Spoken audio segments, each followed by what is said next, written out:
March 1st, 1932. Now that date, maybe it doesn't immediately jump out. But that night, something happened in Hopewell, New Jersey, in a house that seemed secure. Well, it shook the entire world. Right. Charles Lindbergh Jr., the baby son of the famous aviator Charles Lindbergh, was taken from his crib. Kidnapped. And the papers immediately dubbed it the crime of the century.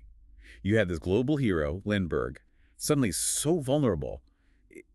It's easy to see why it caused such a sensation. Oh, absolutely. That contradiction, the lone eagle, this icon of achievement hit by such a brazen crime in his own home, that's what really gripped people. It felt like if it could happen to him, it could happen to anyone. Exactly. And today, we're diving into some really great source material you've brought together. We've got historical society info, encyclopedia entries, even some first-hand perspectives. Yeah, a good mix to try and get a handle on it. And our mission here, as always, is to cut through all that information for you. We know you want to understand the core of complex stories like this quickly and properly, so that's what we're going to do. We want to give you that clear picture of the Lindbergh kidnapping. The initial shock, how the investigation unfolded, the trial, which was huge, and yeah, those questions that still linger, even now. We'll focus on the key evidence, the turning points. Okay, so let's go back. March 1st, 1932. The Lindbergh home in Hopewell. The source is painted as pretty isolated, right? Yeah. And still being built in parks. That's right. Remote, which maybe offered privacy, but also, well, vulnerability. And the construction, yeah, that might have meant things weren't quite as buttoned down security-wise as you'd expect. A bit of chaos, perhaps. And the discovery itself, pretty chilling timeline. The nanny, Betty Gow, checks on the baby around 8 p.m. He's there. Then she goes back at 10 p.m., and the crib's empty. Just like that. Empty crib, window open, and this note left right there on the windowsill. The ransom note, let's talk about that. It demanded $50,000. Yeah, $50,000. And interestingly, it specified the denominations 20s, 10s, and 5s, which suggests, some thought went into it. Maybe they knew how harder currency would be traced. And it had that stark warning, don't call the police. Exactly. Put the Lindberghs in an impossible position right away. What do you do? And the language in the note itself. Some sources really focus on this. The odd phrasing like gut care. And misspellings like anything. Right, those linguistic quirks. Were they genuine mistakes, suggesting maybe a non-native English speaker or someone less educated? Or was it deliberate, a way to throw investigators off? A calculated deception, maybe. Could be. Those little details became hugely significant later on. And then there was the physical evidence just outside the window. The ladder. This crudely made 3-part wooden ladder, and one of the lower rungs was broken, cracked, suggesting maybe a fall or at least a hurried, clumsy escape. But here's something that always struck me as odd looking at the sources. The reported lack of fingerprints. Anywhere. Yeah, that's perplexing. Not just no suspect prints, but reportedly not even the babies or the Lindberghs in the nursery itself. How is that possible? Well, forensic science back then wasn't what it is now, obviously. But still, it's strange. Were surfaces wiped? Was it just the chaos of the initial discovery scene? It raises questions. Definitely. They did find muddy footprints leading away, but again, the sources say they weren't very clear. Not much help for identification. Right. Not distinct enough. And tragically, even early on, one theory was that the baby might have been dropped during the climb down.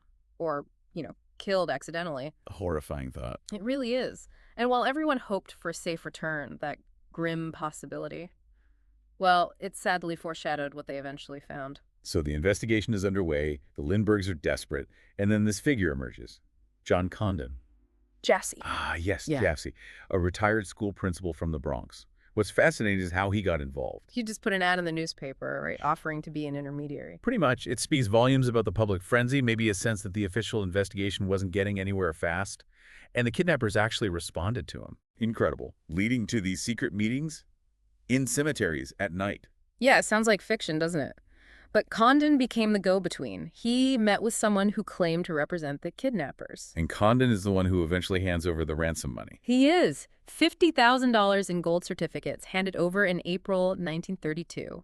And crucially, as the sources point out, the Treasury Department had recorded all the serial numbers on those bills. A smart move. A detail that would become incredibly important later. Absolutely vital. In exchange for the cash, this man, this John, told Condon the baby was alive and well on a boat, the Nellie, supposedly near Martha's Vineyard. And Lindbergh himself goes searching for this boat. He did. Led the search personally, pouring resources into it, desperate for any sign, but nothing. No boat named Nellie? No baby. Nothing. Just gone. The realization they'd paid the ransom and been completely double-crossed must have been absolutely devastating. A brutal blow. A hope just draining away at that point. Exactly. It shifted the mood significantly, underscored the cruelty of whoever they were dealing with. And then, the worst possible news. May 12th, 1932. Yeah, just over 2 months after the kidnapping. A truck driver pulled over on the side of the road not far from the Lindbergh estate. He found the body of a toddler. Decomposed, but identifiable. Identified as Charles Jr. based on the remnants of clothing he was wearing and some physical markers. The autopsy showed blunt force trauma to the head, a fractured skull. And the timing suggests. The state of the body indicated he'd likely been dead since the night of the kidnapping, or very shortly after, died right at the start. So this changes everything. It's not a kidnapping anymore, it's murder. Precisely. The entire focus shifts. It becomes a homicide investigation, and that's when the federal government really steps up its involvement. The Bureau of Investigation, the precursor to the FBI, takes a primary role. And this tragedy also had a direct impact on the law itself, didn't it? Immediately. Just weeks later, June 22nd, 1932, Congress passes the Federal Kidnapping Act. We know it as the Lindbergh Law. Making interstate kidnapping a federal crime. A federal crime, punishable by death. It gave the federal government much more power and resources to pursue these cases across state lines, a direct result of this one horrific event. Okay, so the investigation is now a federal murder case, but for a long time, nothing. Over 2 years go by. Right. 2 years of frustration, dead ends, intense public pressure. Imagine the agony for the family. Then, September 1934, the break finally comes. And it's because of that tracked ransom money. One of those gold certificates finally surfaces. Exactly. A $10 gold certificate used to pay for gas at a station in Manhattan. And the attendant, commendably, was suspicious or alert enough to jot down the license plate number of the car. That small action. Changed everything. That license plate led investigators directly to a man named Bruno Richard Hauptmann, a German immigrant, a carpenter living in the Bronx. And when they searched his place? They hit the jackpot, so to speak. First, they found a significant chunk of the ransom money, about $14,000, hidden away in his garage. Wow. Okay, that's damning. Very, but there was more. They found a notebook with handwriting samples that experts later claimed matched the writing on the ransom notes, the distinct John handwriting. The handwriting analysis must have been key. And what about the latter? The wood evidence. This became hugely important.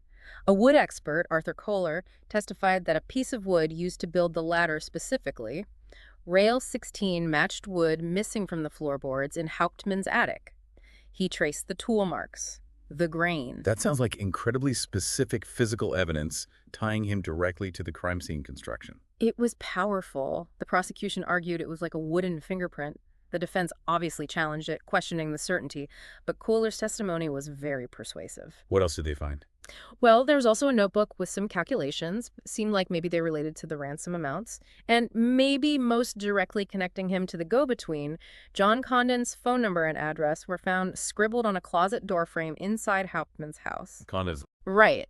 And to top it off, when they arrested Hauptmann, he had a $20 gold certificate from the ransom money on him in his wallet. So the money, the handwriting, the wood, the phone number, it's quite a collection of evidence pointing his way. It certainly seemed that way. And it all set the stage for what happened next in Flemington, New Jersey, early 1935, the trial of the century. The media attention must have been absolutely insane, like nothing before it. Oh, unprecedented. Flemington was just mobbed. Reporters, photographers, radio broadcasters, the public, everyone wanted a piece of it. It really defined that kind of media circus trial we sometimes see today. So, the prosecution lays out its case. The wood from the attic matched the ladder. The handwriting matched the notes. He had the ransom money. He had Condon's number. Exactly. They built this narrative. Hauptmann built the ladder, wrote the notes, collected the ransom, killed the child. But Hauptmann had a defense. He insisted he was innocent, right? Vehemently. His story was that the money wasn't his. He claimed he was holding it in a shoebox, he said, for a friend and former business associate, Isidor Fish. Isidor Fish. Yeah, Fish had apparently returned to Germany and died there. The defense tried to paint Fish as involved in shady dealings, suggesting maybe he got the money somehow, and Hauptmann was just an unwitting holder. So basically, Fish did it. I was just holding his cash. That was the core of it. Hauptmann denied knowing Condon, denied writing the notes. He even claimed the police forced him to write certain ways to make the samples match. He argued the evidence was circumstantial or maybe even planted. A tough defense to mount against that physical evidence, though. It was. And then you had the testimony from the Lindberghs themselves. Charles Lindbergh testified he recognized Hauptmann's voice, that German accent from the cemetery ransom exchange. Wow. And Anne Lindbergh testified, too, and Condon. Yes, both Anne Lindbergh and John Condon identified Hauptmann in court as the man involved in the ransom dealings, the man known as John. Condon's direct identification especially was very powerful for the jury. So after all that testimony, the jury deliberates. For about 11 hours, then they came back. Guilty, first-degree murder, And the sentence. death. Despite appeals, Bruno Richard Hauptmann was executed in the electric chair on April 3, 1936. Case closed, justice served. You'd think so. But it's never quite that simple with this case, is it? Not at all. The conviction absolutely did not silence the doubts. If anything, it fueled decades of alternative theories, speculation, debate.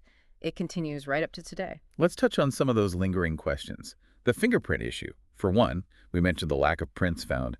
That still bothers people, doesn't it? It really does. How could a crime scene like that, the nursery, the ladder, the note, be so devoid of prints? Even allowing for 1930s techniques, it seems odd. It feeds into theories about evidence maybe being mishandled or something else going on. Like the inside job theory. Exactly. The idea that someone connected to the household must have been involved. Someone who knew the layout, the routines. There were, 11 staff members? Suspicion fell on various people over the years, including the nanny, Betty Gow, partly because of her actions that night, like washing clothes, though nothing was ever proven. And what about the Nellie? The boat that never was. Was that just a lie? Most likely a complete fabrication, a red herring, to delay the discovery that the baby was already dead and allow the kidnapper to get away with the money. But, the lack of any trace makes it a lingering puzzle. Why that specific lie? Then there's the even more unsettling theory. The wrong body theory. Yeah, the claim that the body found wasn't actually Charles Lindbergh Jr. Proponents point to things like the reported size of the body, the condition, arguing it didn't quite match up. Is there any real basis for that? Well, identification methods were much less precise then. No DNA testing, obviously. It relied on clothing, general features. While mainstream historical accounts accept the identification, the theory persists among those who doubt the official narrative. It speaks to that desire to find flaws. And Hauptmann's story about Isidore Fish. Did people buy that? The defense certainly pushed it hard, and Fish was apparently involved in some questionable business. But the police investigated Fish and pretty much dismissed him as the source of the ransom money. Still, for some, Hauptmann being potentially duped or set up by Fish remains a possibility. A convenient scapegoat, perhaps. Yet Hauptmann's wife, Anna, she fought for decades to clear his name. She did. Right up until her death, she maintained his innocence, campaigned for his exoneration. Her dedication really highlights how contested this case remained for so many people. It's clear this case left a huge mark, culturally speaking. Our sources talk about its legacy. Oh, absolutely. It fundamentally changed crime reporting, that intense media focus, the public fascination. It set a template for how sensational crimes are covered. And think of all the books, movies, TV shows inspired by it. It's woven into our cultural fabric. And the personal cost for the Lindberghs, they ended up leaving the country, didn't they? They moved to Europe for several years just to escape the relentless publicity and, frankly, the security fears. It shows the immense life-altering impact this tragedy had on them, beyond the loss itself. So the central debate kind of endures. Was Hauptmann the lone killer, the architect of this whole thing?